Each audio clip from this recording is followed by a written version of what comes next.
Spaces అని పెట్టిందంటే co living అంటే ఇద్దరు అమ్మాయి ఉండొచ్చు అబ్బాయి ఉండొచ్చు ఒకే రూమ్ లో ఉండాలంటే ఇది ఎక్కడ న్యాయం అండి?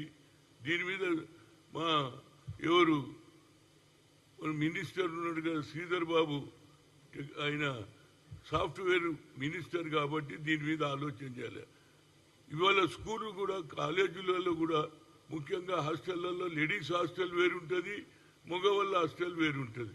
కానీ ఇది కో లివింగ్ స్పేసెస్ అని పెట్టేసిందండి. ముఖ్యంగా ఏది మన సాఫ్ట్వేర్ ఇండస్ట్రీ ఉన్నటువంటి ఏదైతే ఏరియాలు ఉన్నాయో గోపనపల్లి కానీ అన్ని ఏరియాలలో ఇది స్పేస్ పెట్టి ఆడపిల్ల మగపిల్ల ఒకే రూమ్లో ఉంటారట.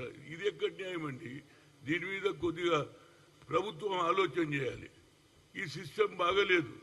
ఇప్పటికే ఇన్ని అన్యాయాలు జరుగుతుంటే ఆడపిల్ల రూములో మగపిల్లాడు ఇద్దరే ఉంటే ఏ పరిస్థితి వస్తుందో చెప్పండి.